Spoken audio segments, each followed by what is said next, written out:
Madrid, año 2006. El cielo gris apenas dejaba entrar luz por los ventanales del Hospital Privado Santa Verónica, donde las paredes impecables, las flores frescas y los pasillos silenciosos intentaban disfrazar el hecho de que allí, como en todos los lugares del mundo, también nacía el dolor. Elena Güite jadeaba entre contracciones, con el rostro pálido y bañado en sudor. 12 horas de parto habían agotado cada fibra de su cuerpo, pero su mente seguía despierta, aferrada a una sola idea, ver por fin a sus hijos. Trillizos. 3 pequeños milagros concebidos dentro de una de las familias más poderosas de Madrid. Tomás Güite, su esposo, estaba a su lado. Alto, elegante, con su reloj de oro brillando bajo la lámpara quirúrgica, caminaba de un lado a otro de la habitación con los labios apretados y el ceño fruncido. No era el tipo de hombre que mostraba ternura. Era un político en ascenso, obsesionado con el poder, la imagen y el linaje. «Doctor, quiero ver a mis hijos», murmuró Elena, apenas audible. El doctor Ricardo Mendoza asintió levemente, aunque en su rostro había una duda que trataba de disimular.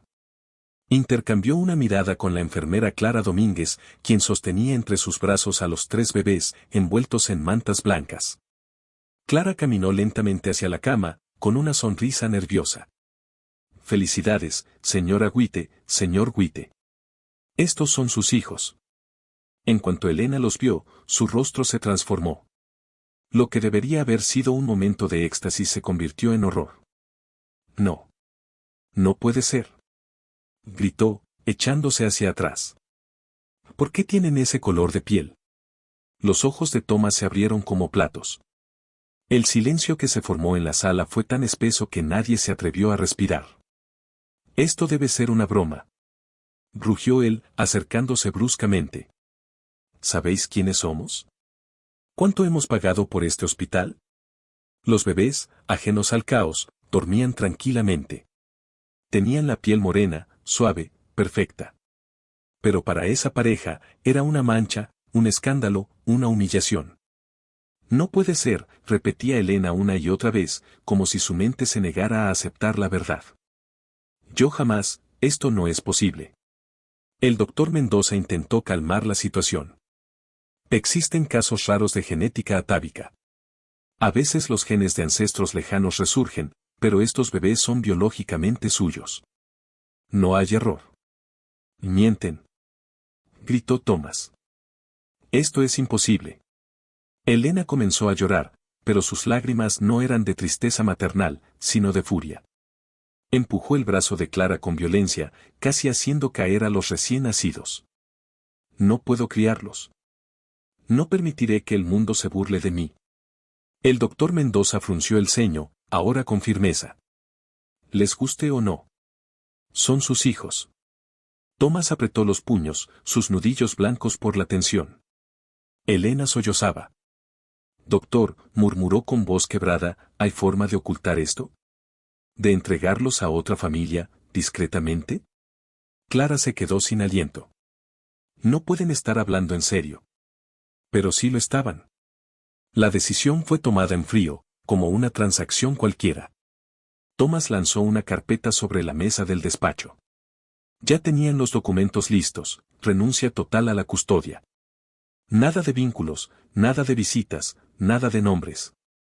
Esos niños simplemente no existirían en su historia. «Que se los lleve el sistema», dijo él. «No quiero volver a verlos». Clara, con los ojos enrojecidos, tomó en brazos a los 3 pequeños. «Van a arrepentirse de esto, algún día». Los bebés fueron llevados a la sala de cuidados, envueltos en silencio, mientras sus verdaderos padres volvían a casa con las manos vacías y el corazón también. Los llamaron Mateo, Juan y Sofía. 3 nombres para 3 almas que no pedían más que amor. Pero el destino, desde su primer día de vida, les dijo que ese lujo no era para ellos. Madrid, 2006. El orfanato San Rafael era una antigua casona de paredes desconchadas, con techos altos que crujían por las noches y pasillos largos donde el eco parecía murmurar secretos. Allí no había risas infantiles ni olores a galletas recién horneadas. Había silencio, llanto contenido y tiempo que pasaba demasiado lento para quienes no tenían a nadie. La directora, Dolores Martínez, observó a los tres recién nacidos acostados en sus cunas con expresión cansada pero serena. Clara Domínguez, la enfermera que los trajo del hospital, apenas pudo contener las lágrimas al depositarlos sobre las sábanas blancas. Se llaman Mateo, Juan y Sofía, dijo en voz baja. ¿Y qué pasó con los padres?, preguntó Carmen Ortega, una de las cuidadoras. Los rechazaron. No por enfermedad, no por necesidad, solo por el color de su piel. Carmen frunció los labios. No es la primera vez que pasa. Y menos en este país. Aquí, los que adoptan buscan bebés rubios, de ojos claros. Estos pequeños, no tienen muchas oportunidades. Dolores apretó los dientes. No me importa lo que diga el mundo. Aquí los cuidaremos como a cualquier otro. Pero las palabras se las lleva el viento. Porque aunque Dolores intentara mantener el equilibrio, la discriminación no siempre llegaba en forma de insultos. A veces era una mirada que se desviaba, un gesto de incomodidad, una demora injustificada en la atención médica. A veces era simplemente, el silencio. Los primeros meses pasaron en cunitas alineadas junto a otras. Nadie preguntaba por ellos. Nadie los señalaba en las listas de adopción. Nadie llamaba preguntando por esos tres morenitos. Pasaron los años y aprendieron a caminar, a hablar, a abrazarse entre ellos como si fueran una sola persona dividida en tres cuerpos. A los 5 años, ya entendían muchas más cosas de las que deberían. Un día, en el patio del orfanato, mientras jugaban entre sí, un grupo de niños mayores los rodeó. Al frente, un niño llamado Raúl, de unos 7 años, con el cabello liso y los ojos fríos. ¿Qué hacen aquí, negros sucios?, soltó, sin rastro de vergüenza. Mateo se quedó quieto. Juan se adelantó. ¿Por qué dices eso? Porque nadie los quiere. Porque ustedes están contaminando este lugar. ¿Quién adoptaría a unos niños como ustedes? Sofía bajó la cabeza, aferrándose a la mano de Juan. Mateo apretó los puños con fuerza. Somos iguales que tú. Raúl rió con desprecio. No. Ustedes no son como nosotros. El golpe vino sin aviso. Un puñetazo al rostro de Mateo lo tumbó al suelo, con la boca sangrando y la dignidad rota. Dolores apareció segundos después, y Raúl fue reprendido. Pero la herida ya estaba hecha. No en el rostro, sino en el alma. Esa noche, mientras compartían la misma cama para sentirse menos solos, Sofía lloraba en silencio. ¿Por qué no nos quieren? Juan intentó sonreír. Porque no saben lo que valemos. Pero algún día lo sabrán. Mateo miraba al techo, con la sangre seca en la comisura del labio y los ojos encendidos. Sí. Algún día se arrepentirán todos. Y esa promesa, hecha desde la más pura vulnerabilidad, se clavó en sus corazones como un fuego que nunca se apagaría. El orfanato San Rafael olía a paredes húmedas, a jabón barato y a sueños aplastados. Pero para Mateo, Juan y Sofía, ese lugar era lo más cercano a un hogar que habían conocido. A los 9 años, ya habían aprendido a vestirse solos, a leer cuentos en voz alta y a cocinar arroz sin ayuda. Sabían que los domingos no llegaba nadie a visitarlos, que sus cumpleaños eran celebrados solo con una vela y una palmada en la espalda. Y aún así, en el fondo de sus corazones, había una chispa. Una diminuta luz que se encendía cada vez que alguien nuevo cruzaba la puerta del orfanato preguntando por niños en adopción. ¿Creen que esta vez sí?, susurró Sofía, asomada a la ventana. Mateo no respondió. Juan soltó un suspiro resignado. Tal vez, pero no hay que emocionarse. Ese día llegaron María González y Javier Gómez, una pareja sin hijos, bien vestidos, con sonrisas cuidadas y promesas en los labios. Cuando conocieron a los 3 hermanos, pareció que algo se iluminaba en ellos. Son muy dulces, dijo María, acariciando el cabello de Sofía. Y educados, añadió Javier. Pasaron las semanas. Se firmaron los papeles. Los hermanos empacaron sus pocas pertenencias, entre ellas una vieja libreta donde Mateo escribía sus pensamientos y una pulsera tejida por Sofía con hilos de colores. El auto que los llevó parecía el inicio de un cuento nuevo. Y al principio lo fue. Les dieron una habitación luminosa, juguetes, desayunos con zumo de naranja y cenas con televisión encendida. Pero poco a poco, todo eso se fue desvaneciendo. Las sonrisas se volvieron miradas cansadas. Las palabras bonitas fueron reemplazadas por suspiros, puertas cerradas, indiferencia. No pensamos que criar a 3 al mismo tiempo sería tan difícil, dijo María, un día, al borde de las lágrimas. Simplemente, no sentimos una conexión con ellos, añadió Javier. Y así, 6 meses después, volvieron al orfanato. Como si fueran paquetes mal entregados. Dolores los recibió sin hacer preguntas. Ya lo había visto antes. Lo vería muchas veces más. ¿Fue por nuestro color otra vez?, preguntó Sofía, con la voz rota. Mateo no contestó. Solo guardó silencio, mirando el suelo. Juan apretó los dientes. Algún día no van a poder devolvernos. Porque ya no van a estar a nuestra altura. Pero ese día parecía muy lejano. Y no fue la última vez. En 2016, otra familia intentó adoptarlos. Fracasó. En 2018, otra. Fracasó. En 2019, otra más. Siempre con las mismas excusas, que eran muy revoltosos, que no encajaban, que no se sentía el vínculo. Pero los 3 sabían la verdad. Nadie lo decía en voz alta, pero todos lo pensaban, no eran niños fáciles. No eran fotogénicos. No eran lo que las familias esperaban cuando soñaban con una adopción de revista. Para ellos, ya no había espacio en ese mundo. Año 2020.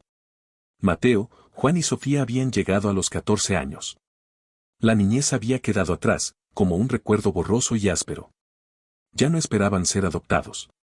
Ya no se asomaban a la ventana cada vez que sonaba el timbre. Lo que esperaban ahora, era simplemente sobrevivir.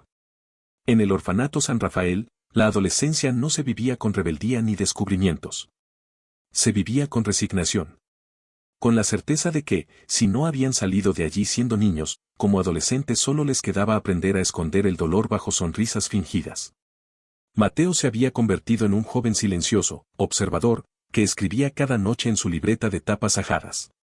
Era el mejor en matemáticas, en lengua, en historia. Pero nunca recibía una felicitación. Juan se refugiaba en el deporte. Corría por los pasillos como si pudiera dejar atrás el pasado. Había solicitado entrar en el equipo de fútbol de la escuela pública que los aceptaba a regañadientes. Fue rechazado sin explicación. Sofía, amante de los libros, había intentado sumarse al club de literatura. Entregó un poema que hablaba de la lluvia, del abandono, del deseo de pertenecer. Nunca recibió respuesta. Su texto fue ignorado, como ella. Una tarde en el comedor, mientras esperaban su ración de arroz con verduras, el profesor Alejandro Ruiz pasó junto a ellos. Se detuvo, los miró de arriba a abajo y preguntó con ironía. «Ustedes 3, ¿por qué siempre están juntos?» Mateo alzó la vista. «Porque somos hermanos». El profesor arqueó una ceja, sonriendo con desprecio. «Qué raro. No se parecen en nada». Juan apretó los puños.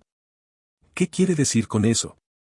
«Solo digo que aquí no hay lugar para favoritismos. Y menos para los que quieren llamar la atención». Aquel comentario quedó flotando en el aire. No era una amenaza directa, pero todos sabían lo que significaba, iban a ser tratados como los últimos en todo. Y así fue. Mateo sacaba sobresalientes, pero sus notas oficiales eran medias. Juan entrenaba cada día, pero siempre quedaba fuera de los partidos. Sofía ofrecía ideas brillantes en clase, pero sus trabajos eran ignorados. La discriminación ya no era un grito hiriente. Era un silencio que te empujaba hacia los márgenes. Una mirada que pasaba de largo. Una ausencia de oportunidades que dolía más que cualquier insulto. Una noche, los 3 hermanos se sentaron en el viejo banco del jardín trasero. Hacía frío. El viento soplaba entre los árboles pelados. Las estrellas titilaban, lejanas e indiferentes. «Aquí nunca vamos a crecer», murmuró Sofía. «Aquí nunca nos van a dejar crecer», corrigió Mateo. Juan los miró con determinación. «Entonces cuando cumplamos 18, nos vamos. Aunque sea con lo opuesto. Ya no podemos quedarnos en este sitio donde ni siquiera existimos». Y esa noche, sellaron un pacto silencioso. No sabían a dónde irían, ni qué harían, pero sabían que el orfanato ya no era hogar. Nunca lo fue. Solo fue una sala de espera, para el exilio. Año 2024.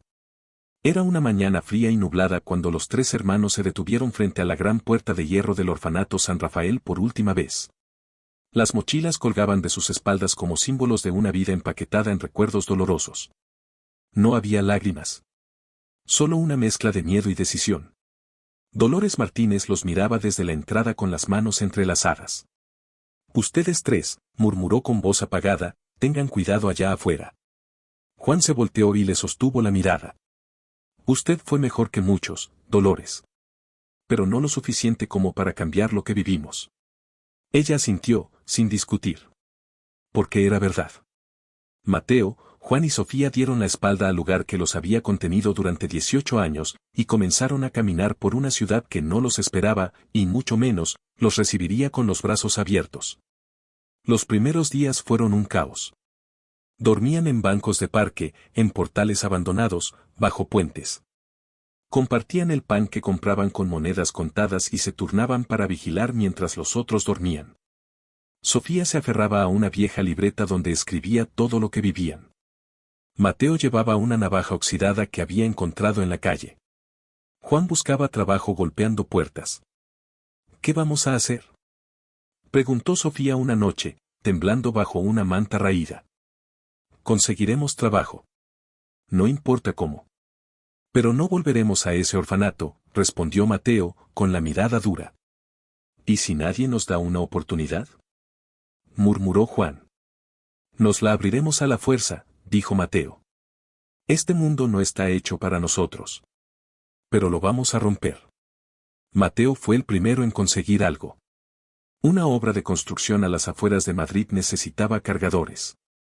Se presentó ante el capataz, un hombre tosco llamado Manuel Herrera. «¿Tienes experiencia?», preguntó Manuel, sin levantar la vista. «No.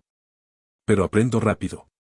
Manuel lo miró de arriba abajo, soltó una carcajada seca y escupió al suelo. «Puedes empezar. Pero tu salario será más bajo que el de los demás». Mateo tragó saliva. «¿Por qué?». «Porque sí. ¿Quieres trabajar o no?». Aceptó. Y cada día soportaba gritos, insultos, humillaciones. «Muévete, mocoso negro. No arruines el cemento, inútil». Trabajaba hasta que sus manos sangraban. Pero no se quejaba. Porque sabía que si protestaba, lo echarían. Juan consiguió trabajo en un almacén, cargando cajas hasta el amanecer. El dueño, Francisco Vargas, le dejó claro desde el principio. «Tu sueldo será más bajo. Es mi regla. Pero trabajo igual que los demás. Si no te gusta, ya sabes dónde está la puerta». Y como Mateo, también aceptó. Cada día era una batalla. Sus compañeros lo evitaban. Lo empujaban. Le ocultaban herramientas. Una vez, uno de ellos, Héctor Navarro, le bloqueó el paso. «No me gustas, mocoso». «¿Qué te hice?». «Quitaste el trabajo a alguien que lo merecía. Tú no deberías estar aquí». Sofía fue contratada en una cafetería del centro. Turno nocturno. El más peligroso, el peor pagado. Solo puedes limpiar mesas y llevar platos. Nada de atender a los clientes, dijo Beatriz Romero, la dueña. ¿Por qué? Así son mis reglas. Los clientes la miraban con desprecio. ¿Una camarera negra? Este lugar ha decaído. Un día, una clienta arrojó una taza al suelo. Derramó café sobre mí. Sofía ni la había tocado. «Se te descontará el salario de este mes», dijo Beatriz, sin escucharla. Sofía apretó los labios. Y aguantó. Una noche, los tres hermanos se encontraron en una plaza desierta. Las farolas chispeaban. El viento cortaba la piel. Se sentaron en una banca de piedra, agotados, con la dignidad hecha trizas. Sofía rompió en llanto. «¿Por qué tenemos que soportar esto? ¿Qué hicimos mal?». Mateo bajó la cabeza. «Esta sociedad no nos acepta. Pero no vamos a dejarnos destruir». Juan se incorporó. «¿Y si ya es hora de buscar respuestas? Saber de dónde venimos». Mateo levantó la mirada. «No para reconciliarnos, sino para enfrentarlos». Se miraron. Y supieron que la idea no tenía vuelta atrás. Había llegado el momento de abrir la herida más antigua de todas, la del abandono. Madrid, otoño de 2024. El viento sacudía las hojas secas por las aceras mientras los hermanos se dirigían al Archivo Central de Servicios Sociales.